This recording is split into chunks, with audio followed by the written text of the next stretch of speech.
Hey guys, ఎలా ఉన్నారు? ఒకప్పుడు ఇరాన్ ఇలా ఉండేది, ప్రెజెంట్ ఇరాన్ ఇలా ఉంది.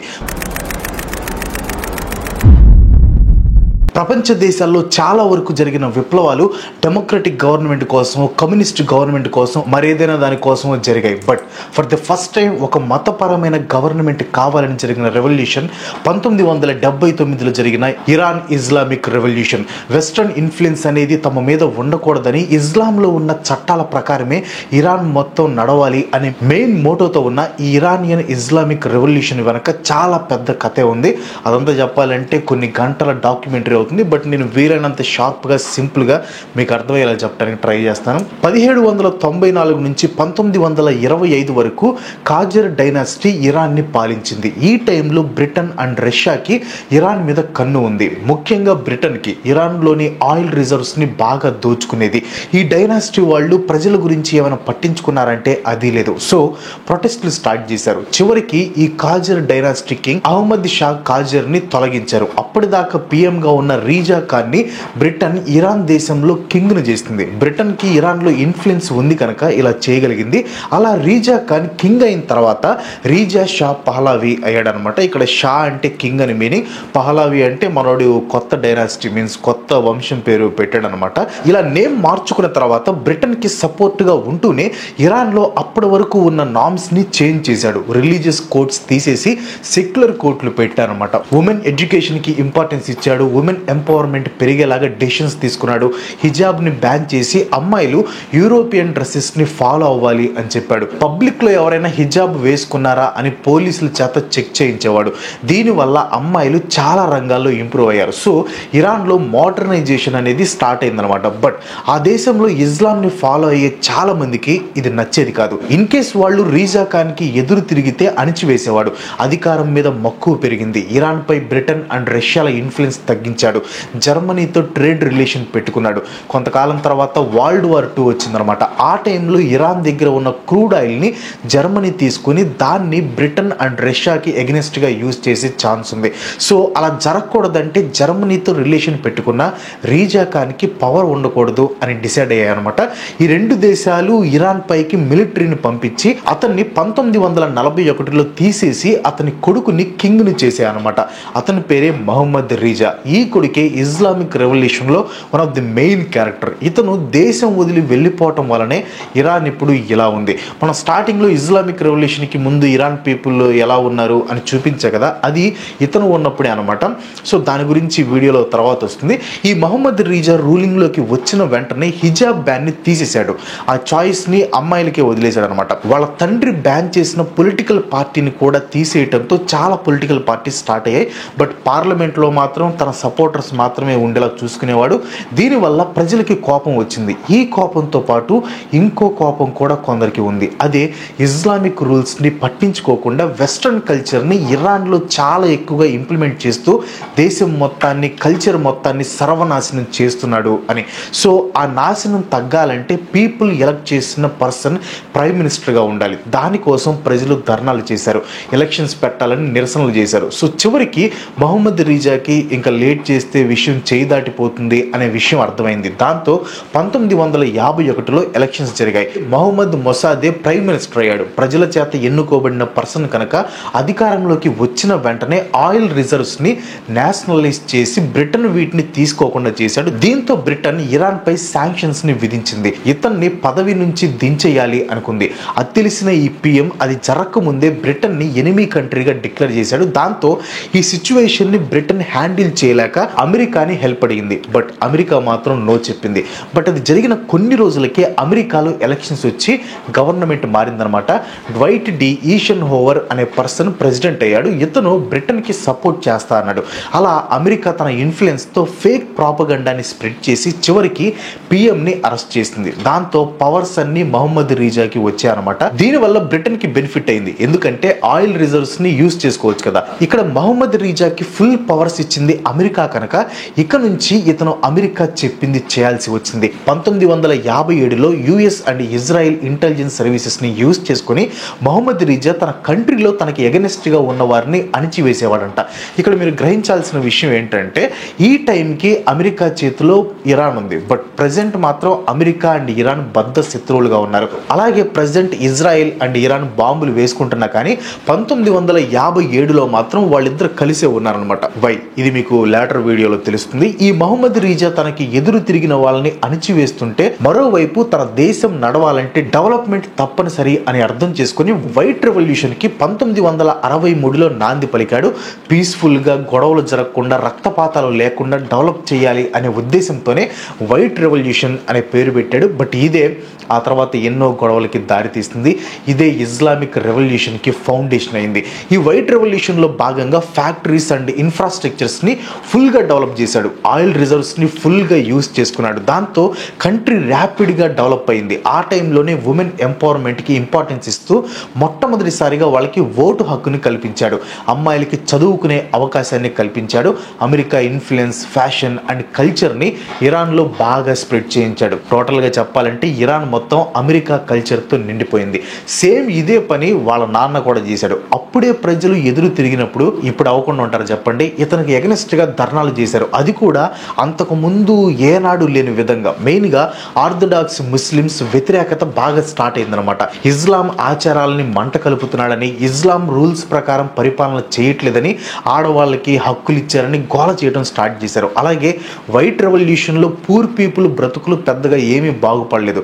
సో వీళ్ళు కూడా అయిష్టంగానే ఉన్నారు. దాంతో యూత్ అందరూ రోడ్ల మీదకి వచ్చి ధర్నాలు చేశారనమాట. ఈ టైంలోనే ఇరానియన్ రెవల్యూషన్కి కీ రోల్ పోషించిన అయాతొల్లా రొహల్లా ఖొమైనీ అనే మత గురువు వెలుగులోకి వచ్చాడు. ఆడవాళ్ళకి హక్కులు ఇవ్వటాన్ని, వెస్ట్రన్ కల్చర్ని చాలా స్ట్రాంగ్గా అపోజ్ చేశాడు. టోటల్గా చెప్పాలంటే వైట్ రెవల్యూషన్ని అపోజ్ చేశాడు. దాన్ని ఇంప్లిమెంట్ చేసిన మహమ్మద్ రిజాని కూడా అపోజ్ చేశాడు. దీంతో ఈ ఖొమైనీకి తక్కువ టైంలోనే విపరీతమైన ఫాలోయింగ్ పెరిగిపోయింది. దాంతో ఇతను మహమ్మద్ రిజా కళ్ళల్లో పడ్డాడు. వెంటనే ఖొమైనీని అరెస్ట్ కూడా చేయించాడు. బట్ కొంతకాలం తర్వాత జైలు నుంచి రిలీజ్ అయ్యాక అతని ఫాలోయింగ్ ఇంకా పెరిగింది. ఖొమైనీకి కల్ట్ ఫాలోయింగ్ దేశం మొత్తం మీద క్రియేట్ అవడం స్టార్ట్ అయింది. ఆ టైంలో ఇతను దేశంలో ఉంటే పనవదు అని తెలుసుకొని మహమ్మద్ రిజా ఈ ఖొమైనీని దేశం నుంచి వెళ్ళగొట్టడంతో ఇతను ఇరాన్ నుంచి 1965లో ఇరాక్కి వెళ్ళిపోయాడు. అయినా కానీ ఖొమైనీ వెనక్కి తగ్గలేదు. తన స్పీచెస్ని ఇరాక్ నుంచి ఇరాన్ ప్రజలకి రీచ్ అయ్యేలా చేసేవాడు.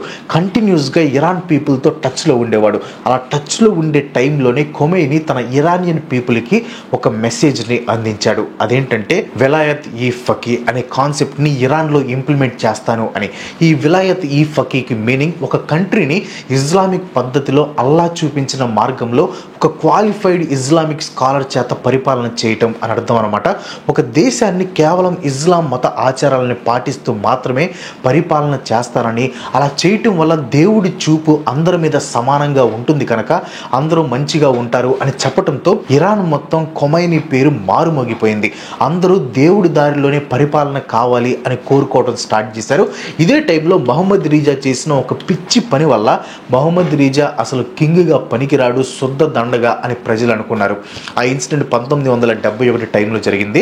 1971కి పర్షియన్ ఎంపైర్ అంటే ఇరానియన్ ఎంపైర్ బిల్డ్ అయ్యి 2500 సంవత్సరాలు అయింది. ఈ సందర్భాన్ని ప్రపంచం మొత్తం గుర్తించుకునేలా చేయడానికి మహమ్మద్ రిజా షా ఇరాన్లో మోస్ట్ ఎక్స్పెన్సివ్ పార్టీని నిర్వహించాడు.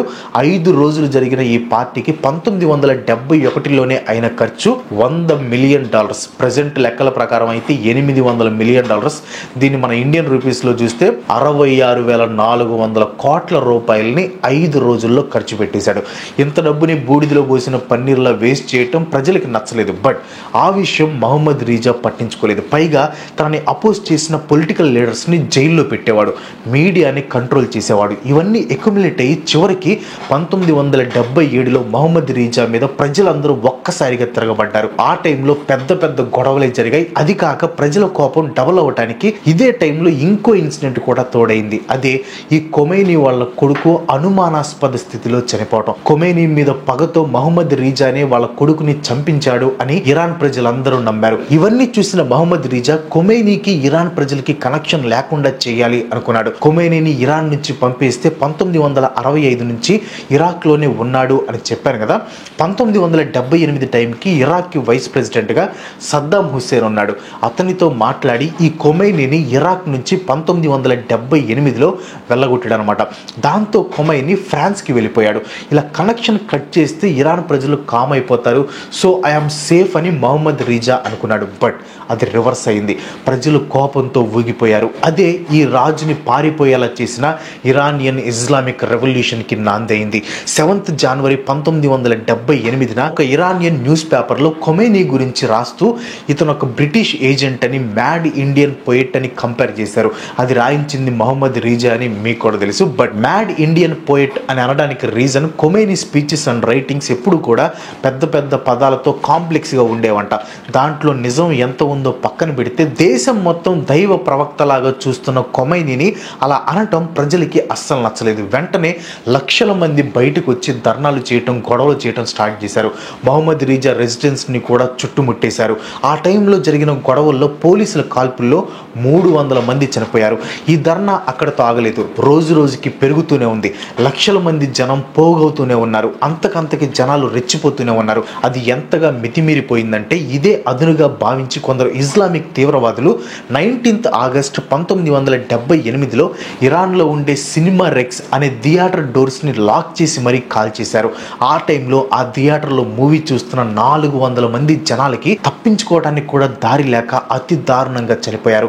గవర్నమెంట్ ఏమో ఈ ఇన్సిడెంట్కి కారణం విప్లవకారులు అనే టైప్లో అనిందనమాట. బట్ ఖొమైనీ ఏమో ఈ ఇన్సిడెంట్ని మహమ్మద్ రీజానే తన సీక్రెట్ పోలీసుల చేత చేయించాడు అని చెప్పాడు. ఆ టైంలో ఇరానియన్ ప్రజలు వీళ్ళిద్దరిలో ఎవరిని నమ్ముతారు చెప్పండి? ఆబ్వియస్గా ఖొమైనీనే కదా. సో వెంటనే ప్రజలు ఇంకా ఎక్కువగా గొడవలు చేయడం స్టార్ట్ చేశారు. దీంతో ఇరాన్ రెవల్యూషన్ స్టార్ట్ అయింది. ఆ టైంలో కొన్ని వేల మంది రోడ్ల మీదకి వచ్చి మహమ్మద్ రీజాని పవర్లో నుంచి దిగిపోవాలని అరిచి గోల చేశారు. బట్ ఇది తారాస్థాయికి చేరింది మాత్రం సెప్టెంబర్ 4, 1978. ఈ సెప్టెంబర్ 4న ఈద్ అవ్వటంతో కొన్ని లక్షల మంది ఒక చోట చేరారు. వీళ్ళందరిలో రాజు మీద పీకల దాకా కోపం ఉంది. రాజు తన పవర్ ని కోల్పోవాలి అని ప్రొటెస్టులు చేస్తూనే ఖొమైనీ ఇరాన్కి తిరిగి రావాలని, సుప్రీం లీడర్గా ఉండాలని కూడా ప్రొటెస్టులు చేశారు. అయినా కానీ కింగ్ వెనక్కి తగ్గలేదు. రాజు తలుచుకుంటే దెబ్బలకి కొదువా అన్నట్టు ప్రజలందరి ఫండమెంటల్ రైట్స్ ని కూడా రద్దు చేశాడు. మార్షల్ లాని విధించాడు. అంటే ఎవరైనా కనుక బయటికి వచ్చి ప్రొటెస్టులు చేసినా, చేస్తారనే అనుమానం వచ్చినా లాక్కెళ్ళి మరీ జైల్లో వేసేవాళ్ళు పోలీసులు. గ్రూప్గా కూడా ఉండకూడదు. పోలీసులు ప్రజలకి అసలు ఆన్సర్ ఇవ్వాల్సిన అవసరం కూడా లేదు, జైల్లో పెట్టేయటమే. అయినా సరే ఇవన్నీ లెక్క చేయకుండా 5,000 మంది ప్రజలు సెప్టెంబర్ 8న జలే స్క్వేర్ దగ్గరికి ప్రొటెస్టులు చేయడానికి వచ్చారు. పోలీసులు వాళ్ళని కంట్రోల్ చేయడానికి ట్రై చేశారు. వాళ్ళ వల్ల అవ్వలేదు. ఫైరింగ్ స్టార్ట్ చేశారు. దాంతో అక్కడికక్కడే 64 మంది చనిపోయారు. ఈ నెంబర్ ఈవినింగ్కి 89కి చేరింది. ఇంతమందిని చంపిన ఆ సెప్టెంబర్ 8 ఫ్రైడే అవ్వటంతో ఆ రోజుని బ్లాక్ ఫ్రైడేగా ఇప్పటికీ గుర్తు చేసుకుంటూ ఉంటారు. ఇంత జరిగిన ప్రజలు వెనక్కి తగ్గారంటే అబ్సల్యూట్లీ నాట్. వాళ్ళ మనసులో ఉన్నది ఒక్కటే, మహమ్మద్ రీజాని దించటం, ఖొమైనీని నిలబెట్టాలని. సెప్టెంబర్ నుంచి డిసెంబర్కి ధర్నాలు ఎక్కువయ్యాయి. పోలీసులు వాళ్ళని కంట్రోల్ చేయలేకపోయారు. పోలీసుల వల్ల కాలేదంటే ఇంకా నెక్స్ట్ మిలిటరీనే కదా. సో మిలిటరీని రంగంలోకి దింపారు. జనరల్గా మిలిటరీ అనేది మన ప్రజల్ని కాపాడటానికి పక్క దేశాల మీద అటాక్ చేస్తారు. బట్ ఇరాన్లో అది రివర్స్గా ప్రజల మీదే అటాక్ చేయడానికి వచ్చారు. అమెరికా కూడా ఇరాన్కి తన మిలిటరీని సెండ్ చేసింది. అయినా సరే ప్రజలు వెనక్కి తగ్గారంటే అస్సలు లేదు. అమెరికా వాళ్ళు ఎంటర్ అయినందుకు వాళ్ళ మీద కూడా తిరగబడ్డారు. అమెరికన్ ఫ్లాగ్స్ ని తగలబెట్టారు. Shah is the US puppet అని, down with the Shah, the blood sucker అని స్లోగన్స్ రాసి తిరిగారు. ఇవన్నీ చూసి కింగ్ కి భయం వేస్తుంది. 16th జనవరి 1979న మెడికల్ ట్రీట్మెంట్ అని చెప్పి అమెరికా పారిపోయాడు. కింగ్ పారిపోగానే ప్రజల్లో ఆనందం, పట్టరాని సంతోషం. కింగ్ కి రిలేటెడ్ గా ఉన్న ప్రతి దాన్ని కూడా ధ్వంసం చేశారు. వెంటనే ఖొమైనీని ఇరాన్ రమ్మని చెప్పారు. అలా ఖొమైనీ 15 సంవత్సరాల తర్వాత ఫిబ్రవరి 1979న ఇరాన్లోకి అడుగుపెట్టాడు. ఖొమైనీ అడుగు పెడుతున్నాడు అని తెలియగానే లక్షల మంది ప్రజలు అతనికి స్వాగతం పలికారు. ఖొమైనీ అడుగు పెట్టిన వెంటనే రాజు సింహాసనాన్ని తొలగించారు. ఆ 1979లోనే దేశానికి కొత్త కాన్స్టిట్యూషన్ కోసం ఓటింగ్ జరిగింది. ఆ ఓటింగ్లో 98%కి పైగా ఓట్స్ న్యూ కాన్స్టిట్యూషన్ కావాలి అనే వచ్చాయన్నమాట. ఆ కాన్స్టిట్యూషన్ అనేది మెయిన్ గా ఇస్లాం లో ఉన్న షరియా లాని విలాయత్ అల్ఫకి అంటే రూల్ ఆఫ్ ది ఇస్లామిక్ జురిస్ట్ ని ఫాలో అవుతుంది. అంటే ఇరాన్ లో పూర్తిగా ఇస్లాం చట్టాలు ఎక్కువగా వర్తిస్తాయి. ఆ టైంలోనే దట్ మీన్స్ 1979 ఏప్రిల్ 1న ఇరాన్ ని ఇస్లామిక్ రిపబ్లిక్ గా కూడా డిక్లేర్ చేశారు. అలా డిక్లేర్ చేశాక ఒక ప్రెసిడెంట్ ఒక ప్రైమ్ మినిస్టర్ ఇద్దరు ఇరాన్ లో ఉంటారనమాట. బట్ వీళ్ళిద్దరి కంటే పైన సుప్రీం లీడర్ ఉంటారు. అతను ఇస్లామిక్ స్కాలర్ అయి ఉంటాడనమాట. అలా ఇరాన్ కి మొట్టమొదటి సుప్రీం లీడర్ మనం ఇందాక దాకా మాట్లాడుకున్న అయాతుల్లా రుహల్లా ఖొమైనీ ఉన్నాడు. ఇతను చేసే పని ఇస్లామిక్ చట్టాలు సరిగ్గా అమలయ్యేలా చూడటం, ఇస్లాం మతాన్ని రక్షించడం. దానికి వ్యతిరేకంగా ఏవైనా డెసిషన్స్ ని ప్రెసిడెంట్ తీసుకున్న, పిఎం తీసుకున్న, పార్లమెంట్ మొత్తం తీసుకున్న వాటన్నిటిని మడిచి చెత్తబొట్టలో వేసే అధికారం ఈ సుప్రీం లీడర్కు ఉంటుంది. సింపుల్ గా చెప్పాలంటే సుప్రీం లీడర్ మాటే శాసనం. ఇతను 1979 నుంచి 1989 వరకు సుప్రీం లీడర్ గా ఉన్నాడు. అతని తర్వాత 1989 నుంచి ఇప్పటి వరకు అయాతుల్లా అలీ ఖమేనీ అనే పర్సన్ సుప్రీం లీడర్ గా కంటిన్యూ అవుతున్నాడు. సో ఇక్కడ మీకు ఫైనల్ గా అర్థం కావాల్సింది, ఇరాన్ లో ప్రెసెంట్ రన్ అవుతున్న రూల్స్ అన్ని కూడా ఒకప్పుడు ప్రజలే ఏరి కోరి కావాలి అనుకున్నవే. కానీ ఇప్పుడు మాత్రం ఈ షరియాల చట్టాలు వద్దని ఇరాన్ లో రెగ్యులర్ గా ప్రొటెస్టులు చేస్తూ ఉంటారు. వీడియో చూశారు కదా, ఇస్లాం రెవల్యూషన్ కి ముందు ఉన్న ఇరాన్ బెటరా లేకపోతే ఇప్పుడు ఉన్న ఇరాన్ బెటరా? మీ ఒపీనియన్ ఏంటో కింద కామెంట్ లో పోస్ట్ చేయండి. అండ్ వీడియో మీకు నచ్చితే ఒక లైక్ కొట్టి మీ ఫ్రెండ్స్ అండ్ ఫ్యామిలీకి షేర్ చేయండి. ఇలాంటి వీడియోస్ మరిన్ని నాకు సపోర్ట్ చేయాలనుకుంటే వెంటనే మన ఛానల్కి సబ్స్క్రైబ్ చేసుకోండి. ఇంకో మంచి ఎపిసోడ్తో మళ్ళీ కలుసుకుందాం. అందరికి సెలవు. Bye bye.